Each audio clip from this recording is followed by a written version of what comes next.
I didn't pay for. Doc sent that to me. I think we're live, folks. Oh my God! Thank you for being here, everybody. Much appreciated. And thanks for sending it, Doc. Today we are talking about talking about antenna basics. 101's understanding the fundamentals, and I have a panel of esteemed experts. I'm just not sure that their expertise are antennas. Here to talk about the topic with you today. Say hi, everybody. Maybe give a quick wave. Hi, everybody. Like that. Before we get started, I did want to say that this video is sponsored by my good friends over at PCBWay.com. Power up your electronic projects with PCBWay.com. Experience top-quality PCB manufacturing and assembly services that deliver exceptional value without compromising your budget. With fast turnaround times and dependable worldwide shipping, your prototypes and productions are in trusted hands.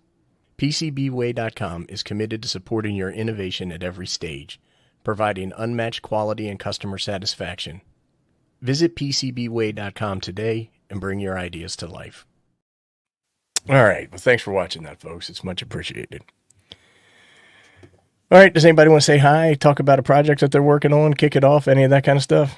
I got a multi-step attenuator from ARRL auction. Multi-step. Oh, so you did win that in Hey Country Games. Shoot, nobody else bid on it. Well, yeah, one guy bid it up like $2 or something, and I said, okay, I'm done with you. I was thinking about sniping you on that thing. I know you were, but you already got one. You said you did. I threatened that. He says a lot of stuff. I haven't even opened the box yet. I'll be doing a live unboxing today with links to where you could buy one. Live unboxing. Live unboxing. It's pretty cool. I'm going to put it on the spectrum analyzer and see how much it attenuates. See what's doing there. It was like $40. And if you buy one of these things, this is similar to the one I think you have. I probably spent a lot more than $40 on it. Yes, you did, with the buttons on it, and it goes up to 100 dB total. Pretty cool. No, that's awesome, man. Since we're going on the bottom row, what do you got going on, Tio? I have always got something going on. I've got a whole bunch of batteries that I'm working on. I got some solar panel stuff that I'm working on. Chuck, I need to talk to you about quartzite. Here you go, Chuck. There we go. Here we go. I think Chuck and I are going to be drilling some holes in my roof at quartzite. Is that a euphemism? No. I don't go high anymore. Jim, we spent a weekend together in a cabin in Huntsville. You know I don't euphemize. If that's even a word. I don't think that means what you think it means. I've got a couple of batteries over here I'm supposed to be doing some videos on, but it's ballast at this point. The problem is that the battery tests take all day. Forever. You know what I mean? And it's I got a 300 amp hour battery. It took more than all day.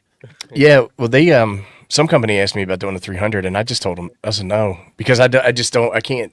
That's at least a 30-hour test. You know what I mean? And I was like, I can't do it. And to use you gotta to do it right. I mean, I've seen other YouTubers do it with not the right settings and do it way. Well, I could just unbox it.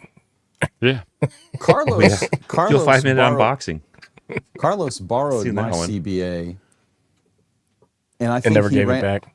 No, he gave it back. He gave it back. I think he ran it at 10 amps the full time, but the first time he ran it, it overheated and shut itself off. So he sent me a picture in that's Discord. A problem with those. Yeah, he sent me a picture in Discord. He had completely Puerto Rican, like 4 fans blowing on the thing constantly. Yeah, that's what I've had to do that with mine to keep it cool. Mine's overheated, and what sucks is that if you're doing a 10-hour test and it overheats like 5 hours in the test, now you've got to recharge it. That's day. What he was. See, he built a 250 amp hour setup, so he was testing his whole setup with like 3 batteries in it. Yeah, and that was what happened. My the eye first is time. good. I'm telling you. So Chuck, why don't you show us what you're working on there? What do you got there, Carl? Going around the horn. So like you guys were talking about antennas, but I'm building antennas. I damn. I just basically built this. That's perfect. And I just checked my spacing on this, and I'm with a 30. That one looks a little crooked, though, son. Which one? I'm crooked. All of them. I'm saying all of them. It's you. Look, you sure that one's not crooked? Look at this. I think that one of your directors is a little short. Look at that this thing. This is one than a used car salesman in a paisley suit. This one gets a little bit of downforce because of the screws where I'm going to hook Look at the it up. excuses. But other than that, they're pretty straight. This one is a little crooked right here.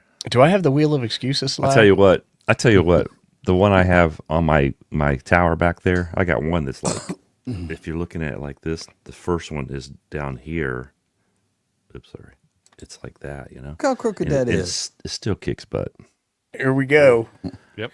You get the wrong picture on it, but This one is a little crooked right here, up and Damn, down. Jim, that was like 100 pounds ago, wasn't it?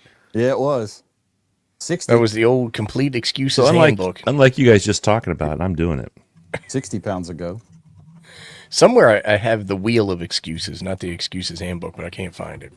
I know it's working because What's your Abe said to excuse me for one that? time, he said, my wife asked me to ask you, are you on the meth or something or heroin? Right. Well, we knew you were from Alabama, so we figured that it was Right. smoking something out of a crunched up can. He still got all his teeth though, so I don't know. I have all my teeth. I forgot I was going to do this on film, so I got to wait for the last one. So got one more to do. Ziggy, you got something you want to add to the conversation before we get started? Man, I'm over here like distracted Itchy boots. out with so I've got my big tuner here, and the story with this tuner, it's the MFJ Deluxe versus Tuner 2. Oh, it's a manual tune. Your volume's all jacked up. All of a Yeah. sudden. It's a 969. Oh, wow. All right, that works. and let's see the eye in the sky. So it's this thing, right?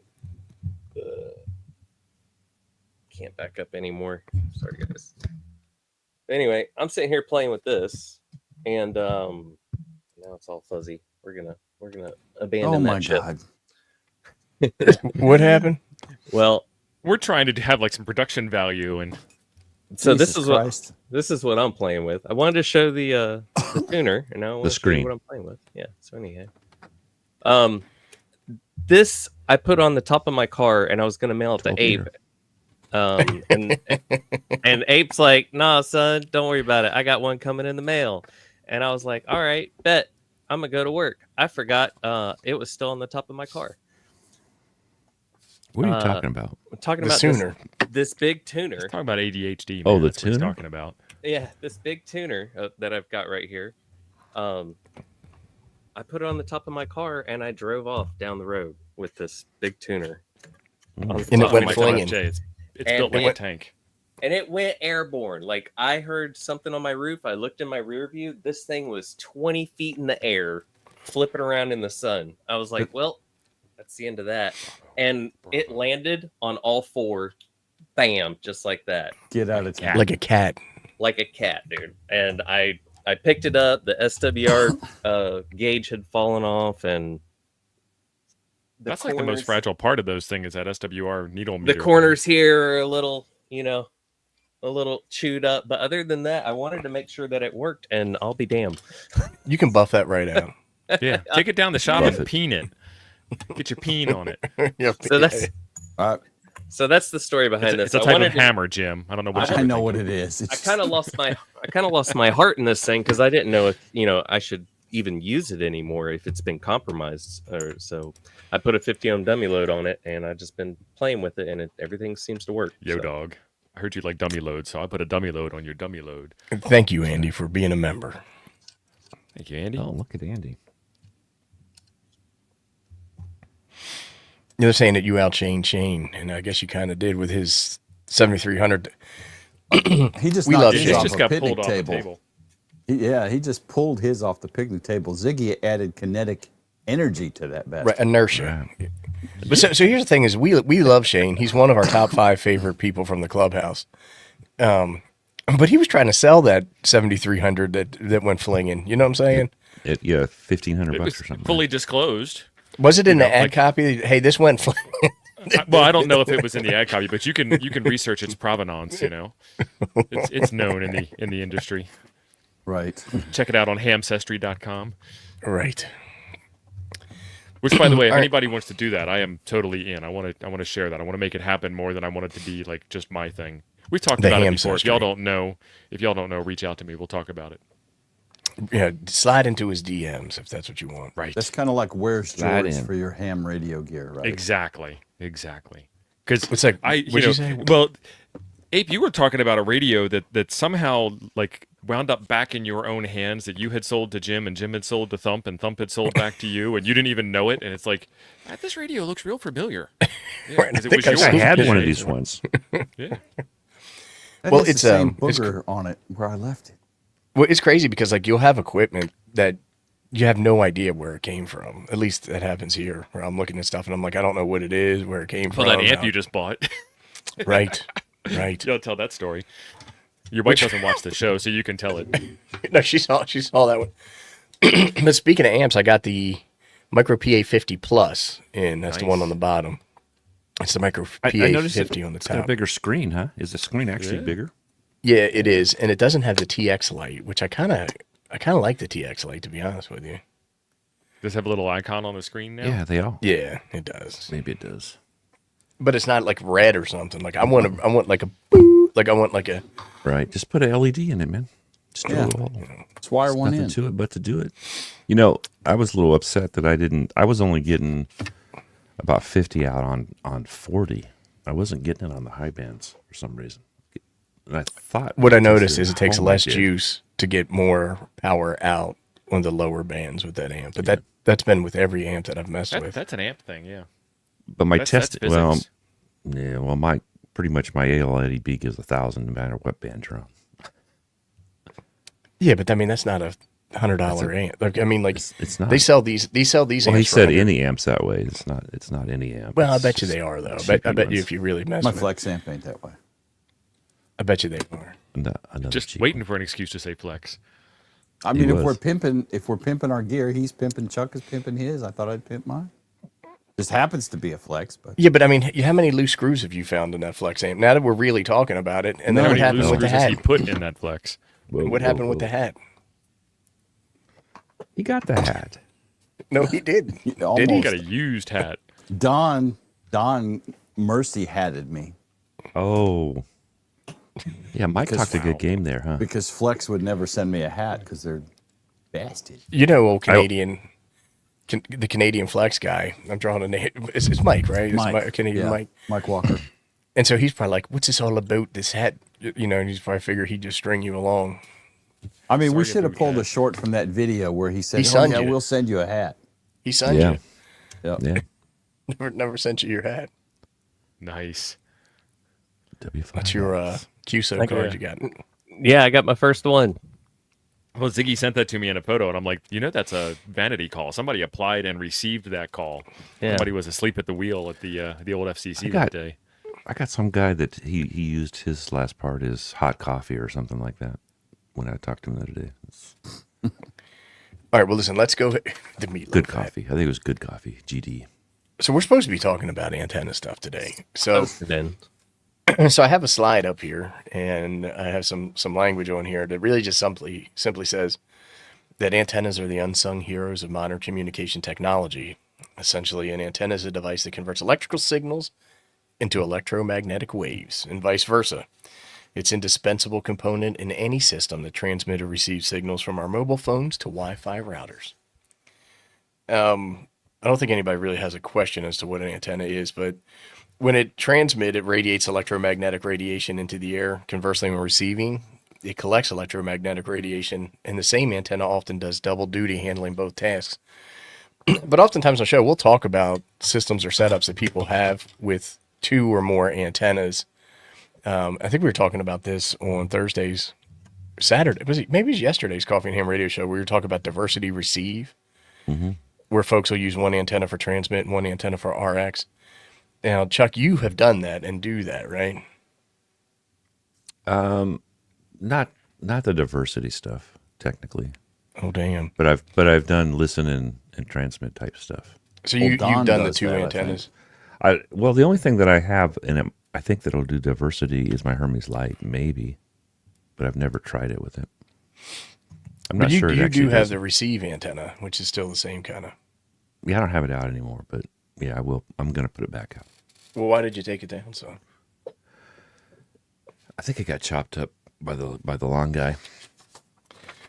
those long guys will get you every time. That would be me because Now that it's gotten dark, I'm not rich like 8.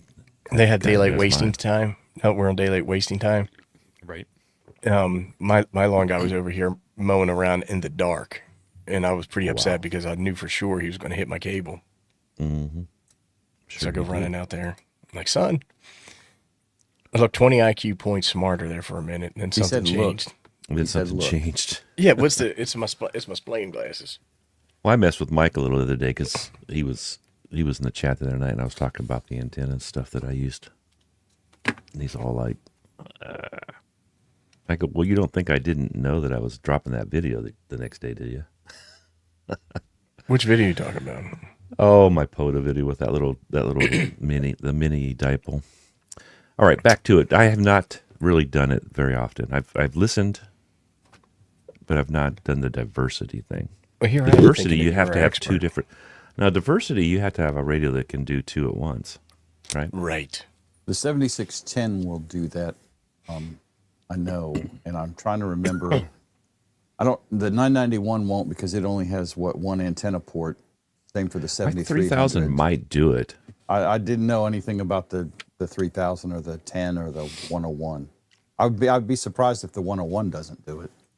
I would still have to switch, I think, because I'd have to switch back and forth on the 3000. It doesn't have two tuners or two receivers.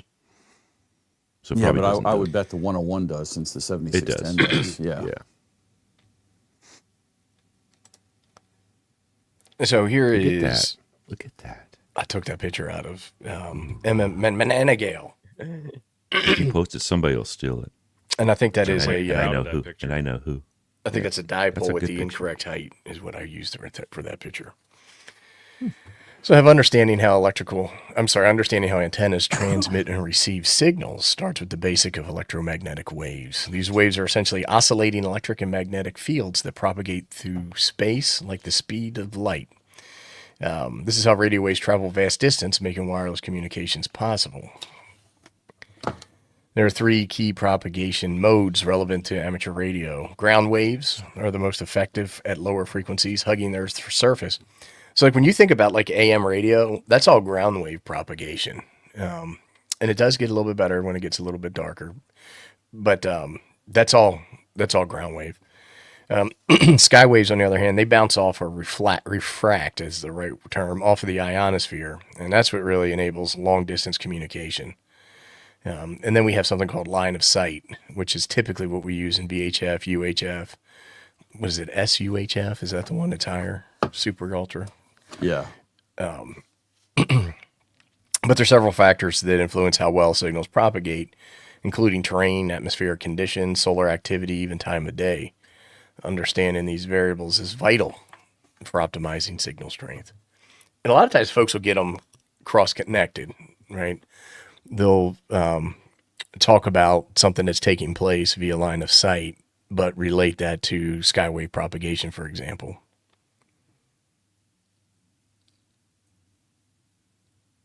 Excellent. You know what I'm saying? It's a pretty picture, boy.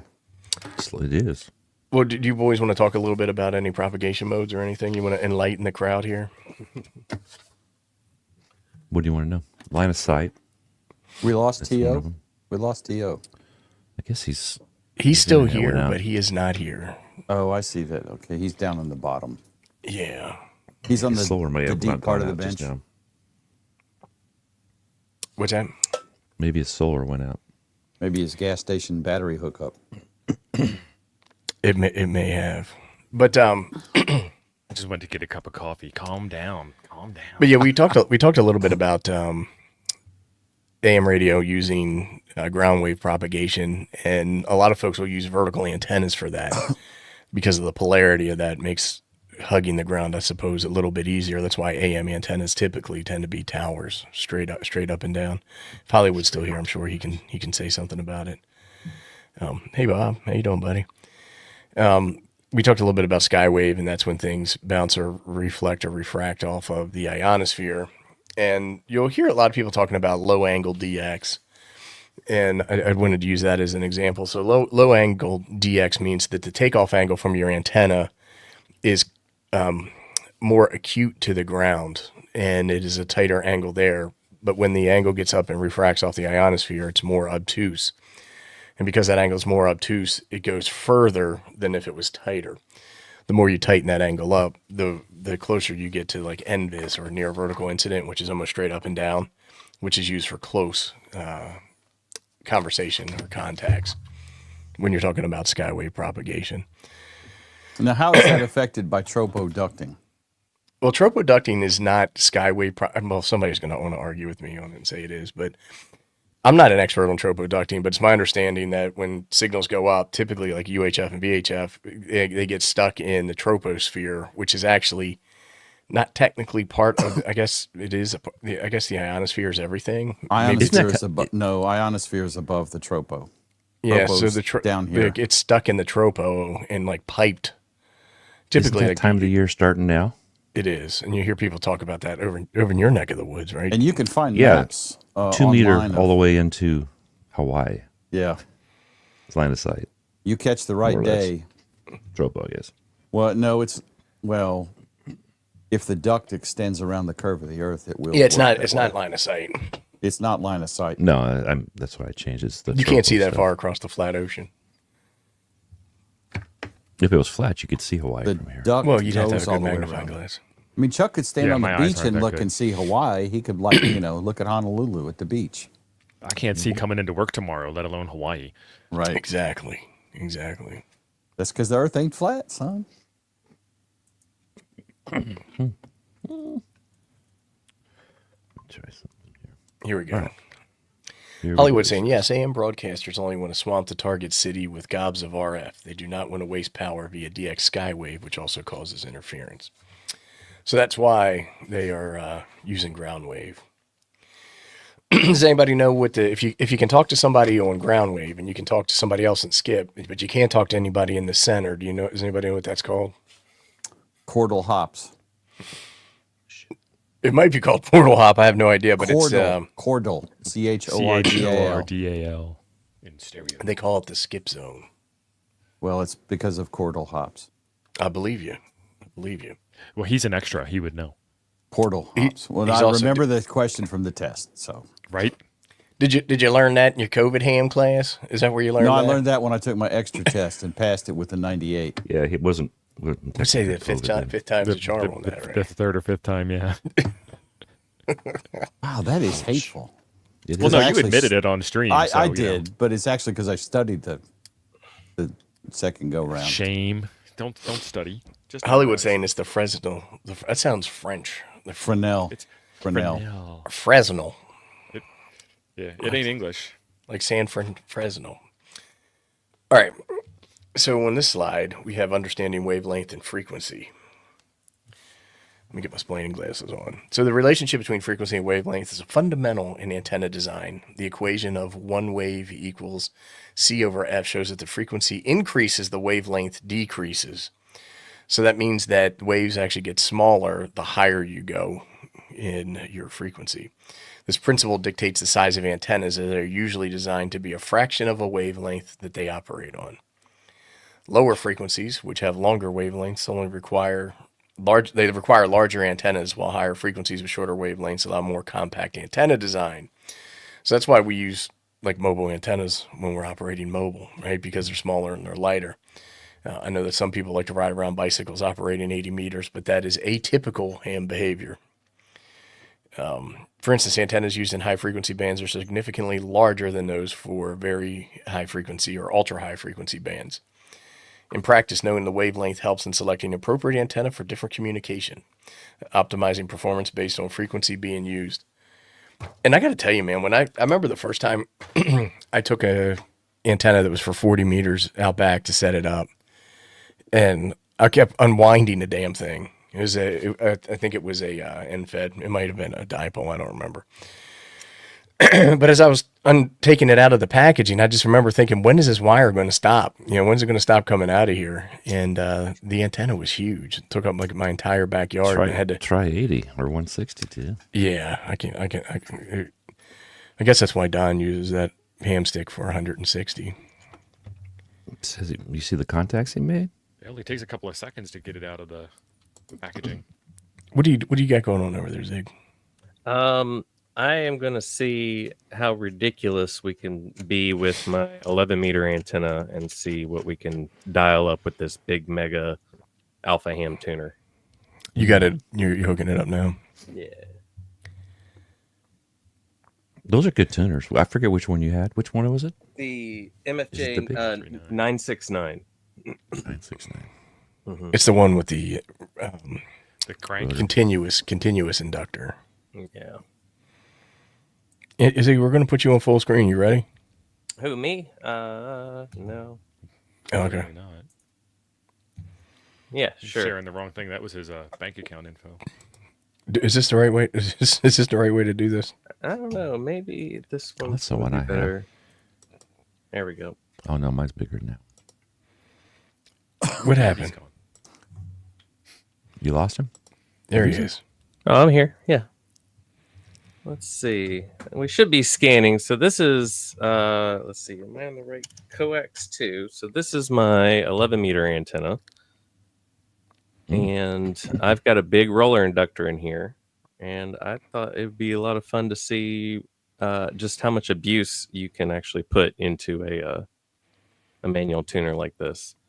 I'm getting kind of in between 12 and 15 meters already. Let me add a little bit of induction and see what happens. It's funny how it goes up in band as I'm adding as I'm turning the roller.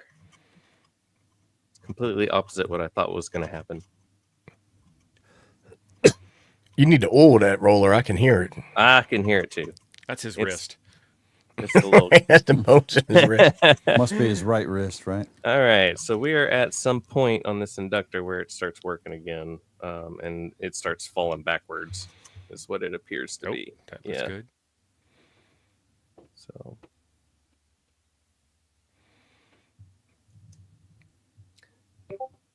it'd be so great if we could view this like real time, like with an actual vector network analyzer. Or is that what I need? Yeah. Look at that. Oh man, that's about as good as I'm gonna get right there. You're talking about on 10? Yeah. Well, you could zoom in on 10, Ziggy, and then you're not wasting all your scan points scanning stuff that ain't 11. Hell, scoot it over to where the 11 meter band is and just scan 11. There you go. And now what you can do is you could drop a little capacitance on that baby. Let me draw it on the antenna side or the transmitter side. Well, what do they say, Chuck? To tune the antenna What's first, that? right? Where I was lost. I had my. We're using a turned T off. network antenna. I probably just woke my wife up. I'm probably gonna be in trouble. Oh, well. I do input and output. Well, actually, I do the inductor first and then input and output on mine. Is what it's called. So you do radio before the antenna. The radio. The left knob. Yeah. Mine The left says input. capacitor. A real one says input and output. On the back of the radio. A real manual tuner. And what do we got going on here? Ziggy's just making a mess. I'm just making a mess, guys. He's turning the knobs and stuff. Turn the knobs, seeing what it does. Anyhow. I've done what he's doing just to practice tuning stuff, antennas and stuff in. I cook my double up. Well, a lot of folks will take it and do this exercise and then write down the tuner settings for specific bands, so it gets them in the ballpark quicker, right? Dude, am I about to pull 40 meters in?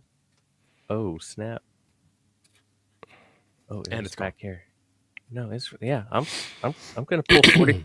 There you go. The 40's getting low. I can get there. Let's see what it Get does. low, get low. Oh, wrong screen. I'm going to give Ziggy some stuff to play with and see what he can do. I got something I want to ship you too, Chuck, by the way. I need to make sure that you're good on the Z before I go shipping stuff. Let me give you an actual address. Depends on how you're shipping it. Yeah. If for some reason Chuck has two addresses depending upon the shipper, Well, I have a P.O. The box. post office sucks, yeah. One's for the I illicit pay shipments and one's for the legal stuff. Well, I pay extra at the post office to have them, if somebody sends it with my house address, to put it to my P.O. box, but they always complain about it anyhow. So I have Government modern. employees, Charles. I'm going to take a picture of these settings, and I'm going to try to do FT8 on 40 meters for you guys, and I'll report back with my findings. and you're going to do far that field with plot. Nice. Yeah. I bet you can with do a- it, but it's making contacts to be the hard part. Oh, yeah. And this is with your 40. 11 meter antenna. Right. How long is your 11-meter antenna? 18 feet? It's a 10-meter ham stick. Oh, no. 10-meter ham stick? Yeah. It's the best 11-meter antenna ever. Fully tunable. I do have a 102-inch whip, but you need 108 inches, basically. If the load is high as the applicant. It's actually 102-inch whip is perfect for 10, or pretty damn close. Well, I think that's what I used to have on my Jeep way back in the day. It was the 102-inch whip. Was there a 111-inch whip that they was the 102 and 104. 102 and 108, I think, or 106. But I had the tennis ball. Usually for CB, you end that. I think you add the 6-inch. It's like a 6-inch spring. Gives you the 100. Yeah. You know, you need that spring so in case you go through the drive-through or something like that. And, hit the cover up. Yeah, Mike says he's got one on his Wolf River Coal. I put a 102-inch whip on my screwdriver antenna before. Which what does that do? If I put a 17-footer on, what's that do? Makes it more efficient, right? It should. And you heard it here, Hank saying 102-inch whip, so let it be written. Well, they make 102, and I think they make 108. Probably different companies. They got hard to find. I think DS Engineering sells them. Or used to. I have no idea. I will remain quiet and calm about the hamstick conversations that are going on right now. You know, it's funny. As a new ham, you sit there and you look at your antenna and you admire it, you know, and the sun's glistening in the background behind it, and you start critiquing it, and then you notice that it's not straight anymore, and then you're like, man, if that thing's not straight, I'm not, you know, it's not doing as, I'm not going to be able to get out as hard as I want to. We kind of get fascinated. So, I mean, just because it looks straight doesn't mean it's working, and just because it's a little crooked doesn't mean it doesn't, you know, ball out all over the world. Well, I got to tell you, a lot of times folks get a little bit too wrapped around the axle and some of that stuff. Like, yes, you should have good engineering practice. Yes, you should make sure that everything is safe, make sure that it's put up correctly. But if it's a little off kilter or a little off center, get inside and give it a go and see how it operates for you. I feel that's strange you saying that. It depends on whether or not you enjoy making an antenna 100% resonant, or you enjoy making contacts, or your mission is to like save the planet in the event of a natural disaster. You know, like all of those are valid outlets for your ham curiosity. Enjoy the hobby the way you want. Zigward, they're looking for you on 40 meters, buddy. What's your call sign? $37 for a $37 for a whip, 32-inch whip. Could I get this going on stream? Right, antenna. Let's fire up the noisemakers. All right, let's while you're getting all that ready. So you're going on FT8 right now, Ziggy? I'm gonna do it. I'm gonna try it. Hot damn. All right, well, while you're doing that, let's quick crank out another slide and see if we can get on here. I thought it was going to say another PCB Way commercial. Son, why are you hating? I'm not hating. Pay the bills, man. I'm saying somebody around here's got to contribute. Well, I mean, while we're talking about things, you know, keep in mind that Carr is selling red Christmas mugs, and get that all queued up. Let me crank out the slide, and we can queue that up. I don't have anything queued up. I'm just saying. We'll start queuing, son. Slide number 4: the concept of resonance. A photo of some kind. Resonance is a key concept in antenna design, where the antenna naturally oscillates at a particular frequency with maximum efficiency. It's at this resonant frequency that an antenna's impedance is minimized, resulting in less energy loss and better performance. And it's really about better transfer of power. So like our radios have a 50 ohm output impedance. We typically use 50 ohm transmission line. And if our antenna has an input impedance of something different than 50 ohms, you have a little bit of a mismatch condition, which can cause reflected power and doesn't guarantee maximum power transmit from the transceiver all the way out through the antenna and radiated into the atmosphere. So like what Ziggy was demonstrating earlier is using a tuner. So often tuners are used on an antenna to get to its resonant frequency, and this is essential to ensure maximum power is transferred. This process, often done using antenna tuners, greatly enhances communication, clarity, and reach. Now, a lot of times people will use matchboxes, which is a fixed tuner, for lack of a better word, like a 49 or a 9-to-1 unun, or a contained LC circuit. There can be trade-offs. While resonance maximizes efficiency at a specific frequency, it can limit the bandwidth, and that's called Q. The range of frequencies an antenna can handle effectively. This requires careful consideration in scenarios requiring broader frequency coverage. So I don't see him in the chat today, but Don was telling us yesterday that he was using a ham stick on 160 meters, right? Which is kind of cool, and he was getting some pretty good. He was getting out pretty good. But in order to use that ham stick, he had to do some pretty significant tuning because the bandwidth for that was only like 50 kilohertz, which is super, super duper narrow.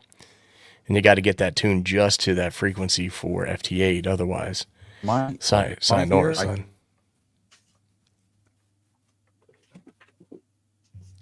What was that? I don't know. You went away and somebody else was talking. It sounded like Jim. I think he's frozen. I see you. Yeah. Go ahead, Abe. We can't hear him anyhow. Yeah, he's locked up. But I was talking about Don and his ham stick that he was using for 160 meter FT8 being so narrow bandwidth, narrow Q, that he has to really be careful about how he tunes that. Otherwise, he's not going to be able to use it. It only has about 50 kilohertz of usable bandwidth. I think Jim's back like a bad rash. He's back. Little cream on that'll solve it.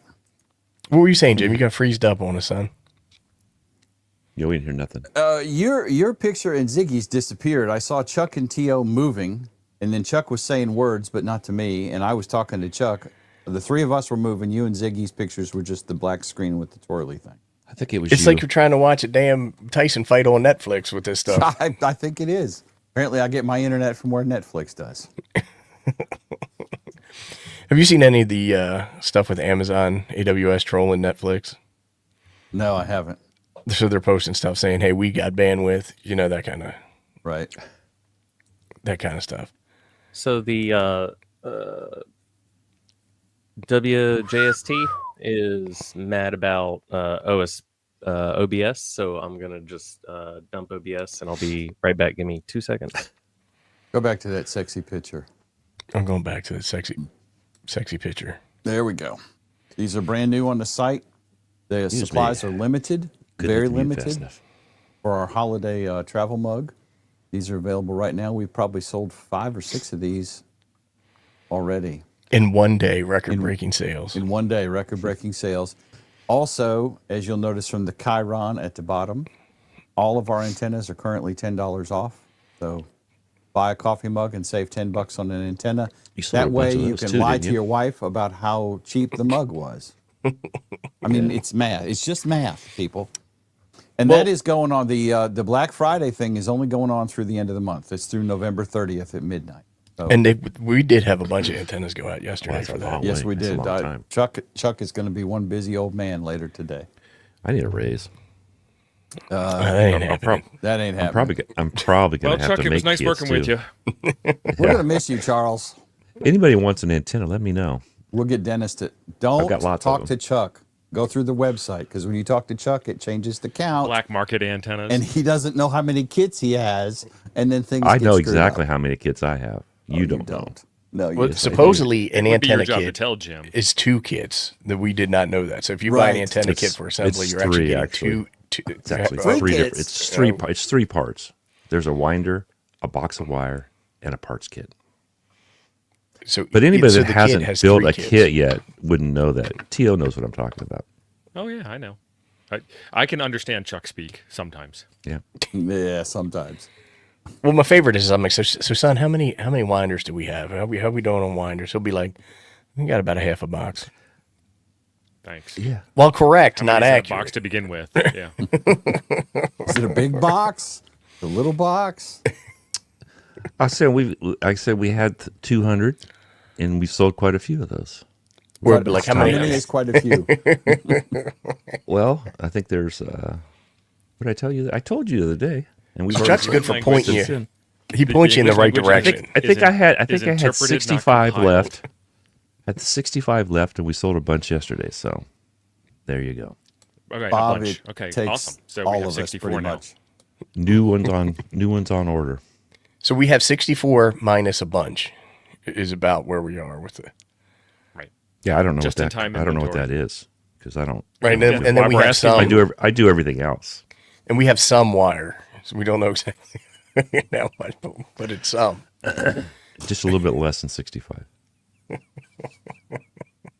Don't you worry about it. Just count. I'm not. Just count the I'm beans. giving Just it- count the I'm giving beans. it up. Honestly, I want y'all to know. 'Cause I we wanna give know Chuck when a our lot of shirt's grief coming about out. this. Chuck does probably 96% of the work in this little operation. So you can't get too upset about it. Of course, he's And they pay retired. me- He ain't got no they damn ta- they- job, so he's home all day. Well, anyway. well, the thing is it's hard to keep my channel going because I'm constantly building antennas kits. I mean, You do Ape more- and you do T.O. more and I got videos than any of full-time us. jobs. Well, Ape and I do. I don't know about T.O. this week, but T.O. I got does a 9 ton of- full-time jobs. you got 9 full-time jobs. T.O. is hyper-employed. I mean, Chuck, what do you got to do except wake up? build your antenna kits That's right. Chip chop, son. and then mail them out. Hey, just for the record, could you imagine what this conversation would be like if Jim was the one holding inventory and building kits? Oh my God. Wow. It'd be salty that? pants. What that mean? What that mean? See, he's already salty about just thinking about being salty about it. Well, might but, sound like like we were something. talking about getting the T-shirt sent over to Jim's house, but then No. he started getting all salty about that. Oh, No, Jim, that's- about go for it, man. I That's want to hear Jim's this, Jim. wife. What about the Bring it- what Jim about said- the mask? Bring the T-shirt hate. If we ever do masks, we're gonna say they're gonna be out of. I The think mask is going to Lala have to if- come from California because he's got the antenna kits. But you can get a mask without a kit. You can. When you say kits, you mean the kits Today on 80 the meters. 3 kits for It one depends antenna. on how Chuck measures old them. farts arguing. I don't know which kit. Yeah. The drama. All right.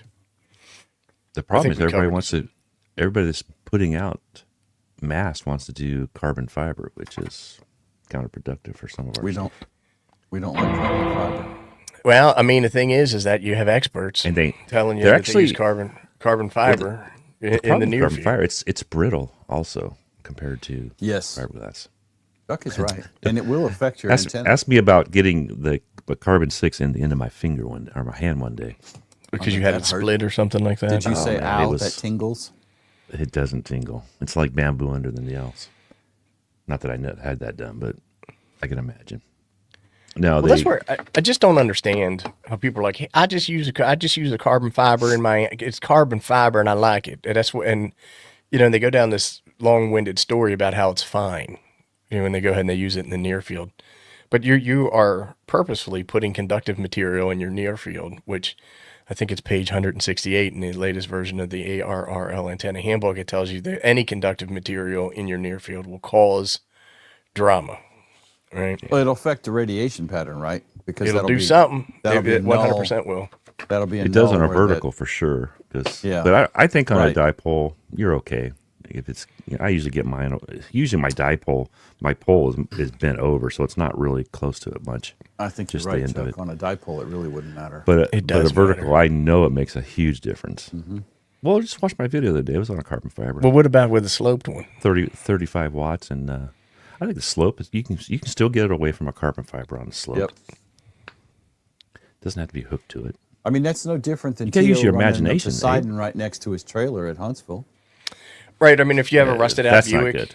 sitting in the backyard that's right there, I mean, I'm with The you. antenna. The antenna. No, yeah. nothing. Nobody has a football field to put their antennas up in. Well, Don does. I do.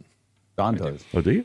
I don't have it with me right here in Arizona, but I have one. There's. I mean, are you gonna put your down the antenna street. somewhere where you don't live? I mean, your house is there. It's in the near view. It's gonna work. right? It's still It'll gonna work. Define your mission. T.O. uses his truck for a ground I do. Works ground great. radios. Well, using something as a ground is a little different than using it as a support structure.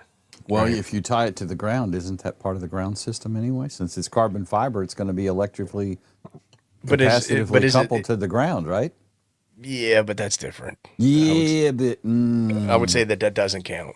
I need to see some science on that. So take your ass outside and do some science. You I got don't the no field carbon strength. fiber. I ain't got no carbon fiber. I ain't got no carbon fiber. Because somebody I don't who's have on any. Time for an YouTube, on-stream purchase, Jim. somebody on YouTube, I ain't spending the money on a carbon fiber. Somebody on YouTube said carbon fiber sucks. So I listen to everything I see on here YouTube. on YouTube. Yeah, I don't have any carbon. I don't have any carbon. I don't have any, and I ain't spending the money on hooking one. your dipole up to a metal pole. People have been doing that for eons, right? Yeah. And shame on them. use bamboo. You guys. This is what I call. I said something about ape earlier. We were just talking about this stuff about people taking account about this stuff. Our good friend Mike on here saying he only deploys his in free space. I'm calling Mike out because he does use carbon fiber mask, and I saw the video. It was a nice video, and I enjoyed it. He had like 3 or 4 but of them. I was like, son, there's a lot of carbon fiber in that bag right there. I will say that if you run it straight up, tripod. if you run it straight up the pole on a vertical, it definitely makes 100% a huge difference. Yep. All right, we're talking about radiation patterns and polarization. Hopefully I got my right notes for the right slide. Radiation patterns are critical in understanding how antennas distribute their radiated energy. These patterns are typically visualized as polar plots showing the strength of radiation in different directions. And that's what I have right here. What band is that? They help operators determine how to best position antennas for optimal performance. Omnidirectional antennas are designed to radiate equally in all directions along the horizontal plane, making them ideal for general coverage, like a vertical antenna, like in mobile communication setups. On the other hand, directional antennas concentrate energy in specific directions, which not only extends their range, but also minimizes interference from other resources. This is why antennas like Yagi arrays are favored for long distance and satellite communication. And Chuck, you were just showing off a little bit of a Yagi. So we're going to put you on full screen, and I want you to talk a little bit about how it condenses and makes radiation directional. But I'm going to also ask you to cover front to back noise ratio. You think you can handle that? I think so. So this is supposed to be 6 elements. I missed one. Oh, there's another one here. So I need 2 more. One here and one here. So the more elements you have, I'm going to put it down for a second. So your Yagi pattern is like this, right? See, we're at 90 degrees. The more you put, your Yagi starts doing this stuff. The more elements. Your direction. It gets tighter. But your dB, your gain gets more. And then there's forward gain. Yeah, it's forward gain. Forward gain. This is the front of this antenna. This is the driven right here. This one right here. What you mean driven? And then there's going to be a driven is where the coax is going to hook up right here to these little screws. The center conductor, right? This is something I did different on this one. And then the back here, there's going to be a reflector at this hole right here. And then this is the first driver right here. It's really close right here. A director. And these are all directors. Yeah, directors. So driver, reflector, and director. Yes. So the more of these you have, the more, like if I want to talk to me, I have to get it more like this, right? More pointed at me. But then there's also the curvature of the earth that some people believe in. And so for me, talking about terrain like mountains. For where I live, northeast is really good for basically with 3 elements, pretty much the whole, well, from Texas on is pretty much the whole United States for me. So, and then you have something called, now that we're directing everything this direction, there's a front to back. So it's rejecting on the sides, right? And it's rejecting from the back. Depending on how your antenna is set up, like if you space them evenly, that's kind of in the middle. That's if all your elements are like, say, 3 feet apart. That's kind of equal gain and equal front to back. Then you can do a bunch of calculating on a computer, which I'm not very good at, but and space these in different places. Like this one, they're all spaced at a different place, and that's what this first one is right here. So this little antenna at 6 elements is like 11.3 dBi and about 9 dBd. But you're saying in addition to that gain, the noise from front to back from your rejection on the backside makes a significant difference in not just gain, but signal to noise ratio, right? It's signal to noise. Yeah, it's way quieter than like a Yagi or vertical, except for when you point it at noise. And that's something you can do. You know, you can take this thing and I can tell I have certain directions. I think due north for me is noisy sometimes. And you're trying to do some finding. Hold that up again and talk a little bit about polarization, because that was some what the slide Oregon was. people. Okay, so polarization. This is going to be a vertical antenna, so it's going to be like this. Okay. Horizontal is this way. And I've seen people, go out and try to make contacts, and they're holding it. Well, if you're doing 2 meter and you're holding your elk antenna, if you're doing 2 meter sideband, it needs to be like this, right? If you're doing FM, it needs to be like this. And then actually the ground side needs to be down technically also. Okay. But definitely a lot quieter antennas. And you'll still hear noise, but it's when you look at the noise on your meter, mine hardly has anything on. Now there's some math 10, 15, involved in how you set those elements, correct? Yeah. I mean, you And can the space size them of the anyway. elements. And this one supposedly was set up for, the size. They're usually, 5% less? Somewhere in that area. Each there's one calculators. coming back is There's a little calculators on the internet that you can do. They'll tell you where to space it. And those are usually, like I use the, a maple leaf calculator. And that one basically says they're basically evenly spaced, and that gives you a little bit of both, a little bit of gain, a little bit of front to back. From there, if you're good with what is the ENCZ or whatever it is, EasyNet, yeah. If you're good with that kind of stuff, you can dial that thing in if you want all gain. Like for me, I don't have a lot of stuff behind me right now, except for Hawaii and Asia.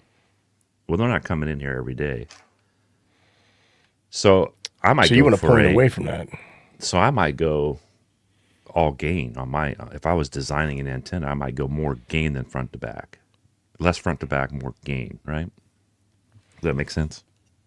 Yeah, it does. And that's all on spacing and stuff and size. See, where that would come in super cool is something like if you're trying to scan, you're using it for Meshtastic. This is Meshtastic, right? which I don't think it's great for that, but I'm trying to get into Sacramento from here. Well, so like here in Montgomery, we have the county P25 system is multi-site.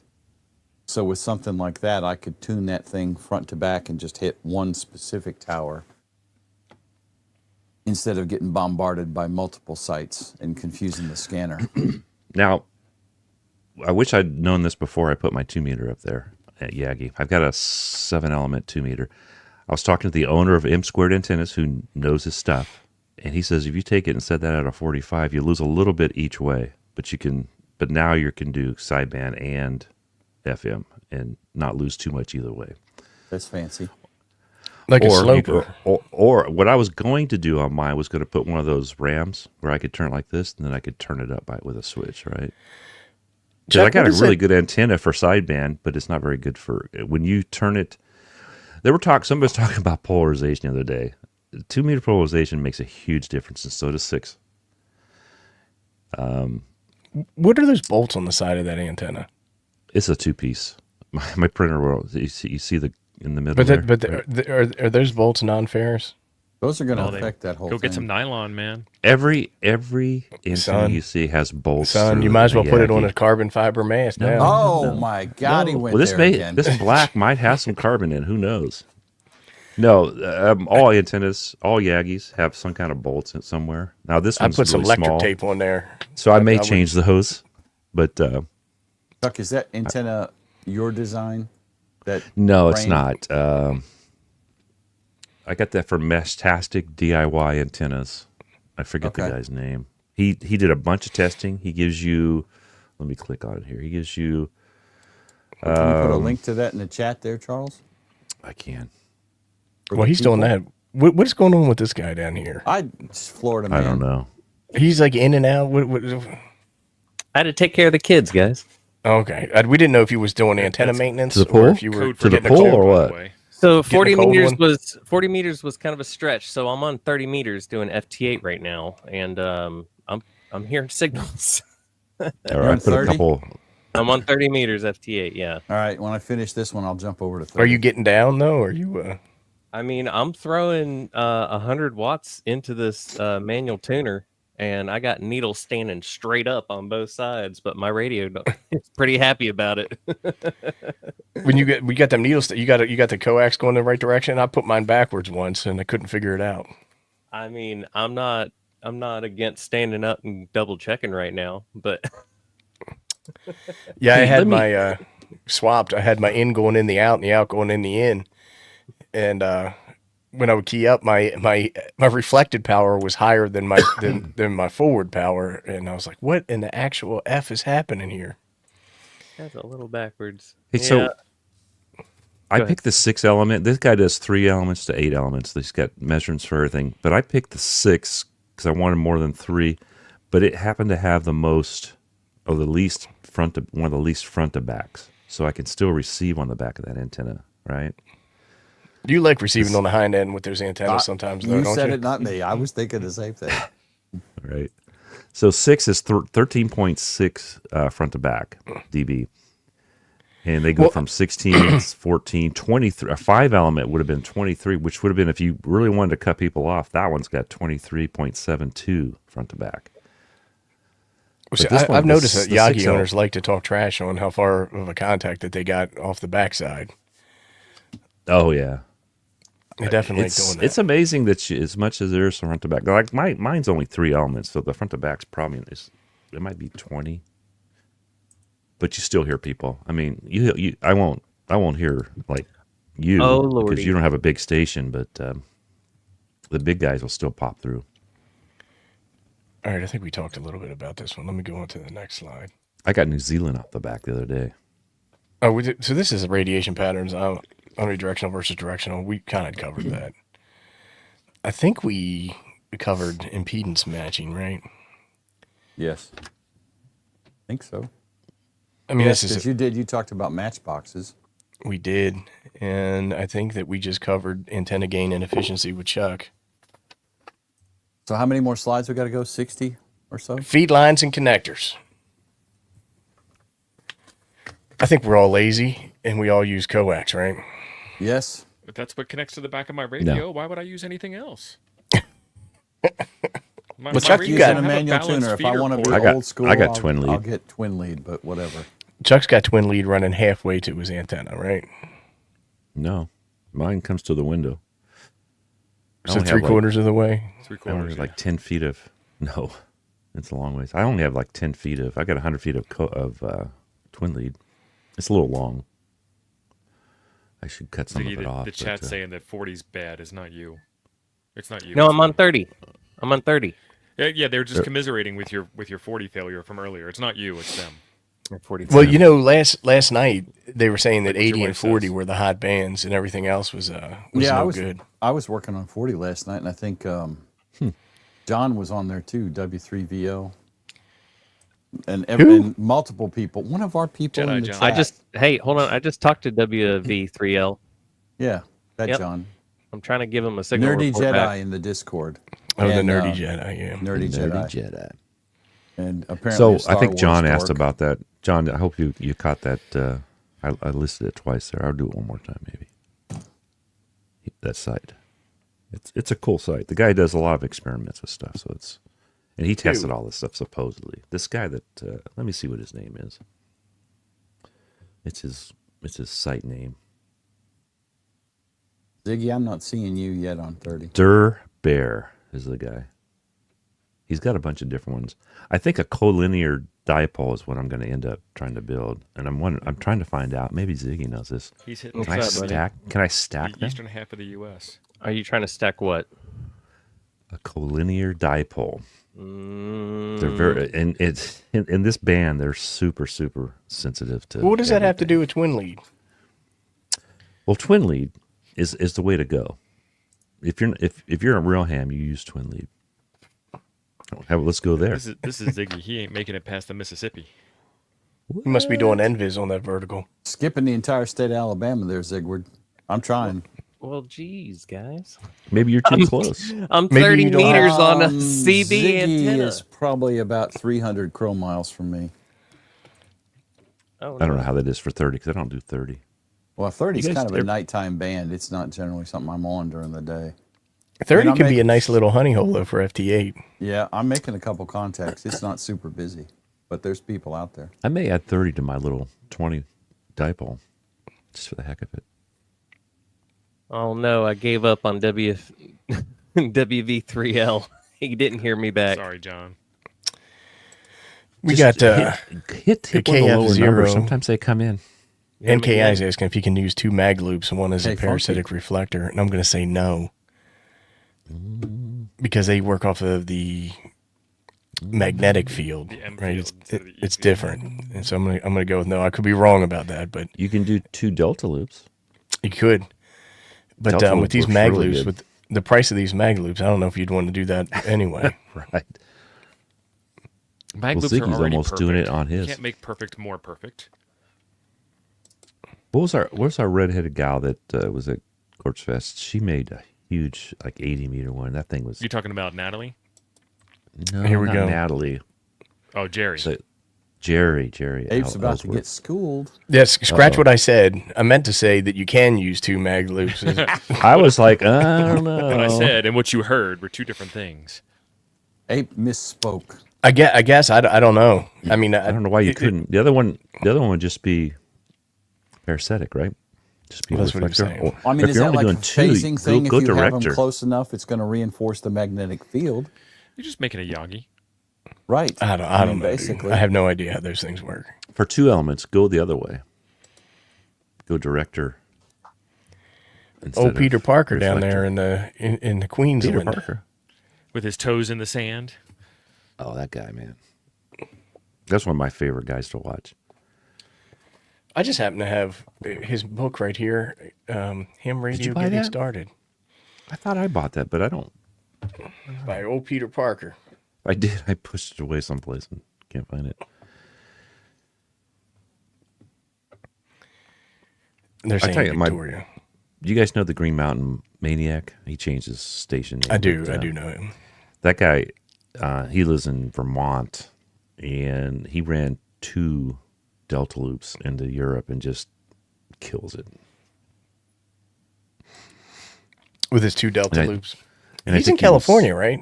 No, he's in Vermont. Green Mountain is Vermont. Son, I don't know. I don't pay attention to either of those states. Or and the Maniac's in Vermont, too. Yeah. He lives right next to These young whippersnappers. Ski right? park. The American what do I need to know where system Green letting Mountain us is? down. Do you know that Hawaii is a magnets are state in the expensive. U.S.? There's the question for you.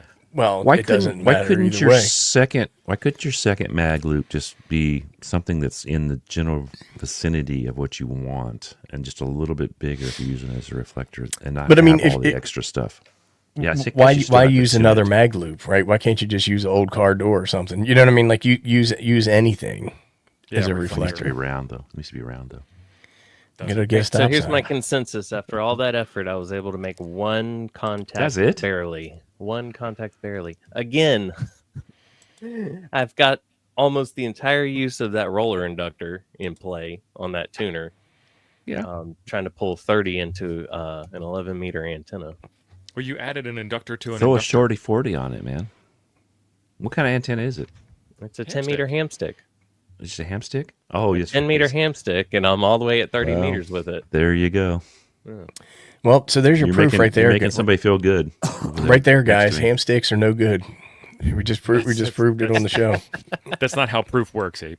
What are you talking Eric's about? Gonna have to change his name now. If he was on 10 meters on a 10-meter ham stick and it didn't work, I would agree with you. But you're saying that's how proof works. If it did work, all y'all ham stick fans would be like, "See, I told you. Ham stick is a magical antenna." Well, yeah. Oh my God. I mean, they work. Fix it. Where is it? Come on. They work. I like. See, he got I like out. Mike's radio repair. Hurt. The trash can lid. That might work. Yeah. Ziegler's getting out. I mean, he's putting out Look the at that. wattage. He's getting down. Yeah. He was only putting out 14 watts, guys. It's no doubt Florida about watts, but it's watts. I think he's asking a fish to ride a 14 bicycle. watts on his swing. He was getting his swing up to what? Swing. Swing to 30. What's your swing go to? I was watching this CB thing the other night, and he's got, I forgot to put my swing on. Like he's got a switch. It says swing. Yeah. Hey man, I need that swing Right switch next to the on that Echo. amp. The super swing. And your That is- coax, if that it's is over rather 18 comical. feet in CB, it's no good. It has to be 18 feet exactly. Hey man, I was all in on that when I even came over to ham radio. I was all in. I thought that was the truth. getting your reactance tuned to 0. I'm like, yeah, that's great if the coax is the antenna, but you're terminating to an antenna still, so all that becomes, a tunnel now. Well, when I put my antenna out in the yard, I was like, how am I going to run 18 feet of coax to this thing? I'm going to need 2 18-foot sections and hook them together. I wonder if that cancels it. Cancels it out. Here we go. Mike's going to add on his next one. Next time he's trying to work a pile up, he's going to be like, on a ham stick. That would be rather funny if you heard somebody doing that. That's funny. Of course, you'd have some people get upset by it. I'm getting Ziggy up here. Good lordy. Up in the Canada. Dude. I'm looking at this design this guy That's made. crazy. It's a round circle that's out of round. Not by much. Well, maybe I'm not getting you, but I'm. Hey, yeah. click on that Orlando. Let's see how hard he heard me. That's ground wave for sure. Oh, this is me. Oh. Let me do you. But that's you. You're getting out better than Jim.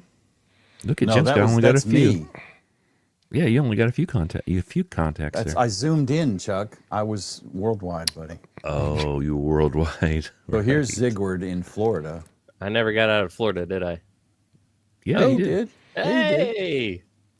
You it looks like you get some Texas action. But all right. So again. So was it your problem or no Jim's good, right? problem? It's probably Was it Jim's problem or your problem? It's probably Jim's antenna. What antenna are you using, Jim? They got him in Texas, right? Isn't that Texas? The edge of Texas? Oh, look it. Whose is this one? Way out Is this there. Jim's? All up on your side over there. Oh, Chuck. well, Jim's got my side. Oh, that's Jim. Okay. That's me. Mm-hmm. Anyway. Looks like Jim was getting down. Jim's getting down. I think that we covered just about 30 meters. So I think we covered just about everything that we wanted to cover. Maybe I'll add 30 to my little dipole. You said that already. You know what? It's perfect because you can only do 200 watts anyhow. Somebody in the chat mentioned they were going to upgrade their Merc, and I forgot who it was. It's been a while since that rolled off. Somebody in the chat said they're going to. He's got the wire for it. Some links to their Merc so they can get some other bands. Who was going to do that? I don't. It's a long time ago. They You're scrolled gonna add off. links to a linked dipole to get more dipole out of your dipole. Actually, what he said. Well, ask the Hamstick design. what Hamstick did his. He cut his at different lengths, right? I sent him a couple of extra Totally doable. things. I think Hamstick did at least 5 bands instead of 3. That's a lot of work, man. Believe me. And you can do that with our Mercury antenna kit, which is on sale right now for $10 off. Is that a You load? did 10, 15, 20, and 40. No, it's a F to connector. I got you. PL259. Maybe it wasn't Hamstick because that's That what ain't a was selling. balun though. It's my whole shtick here in between 2 fingers. Go pick up some, guys. They're super cheap. You'll have a ton of fun. Old TV antennas, 6 meters. Well, maybe it wasn't Hamstick that did it.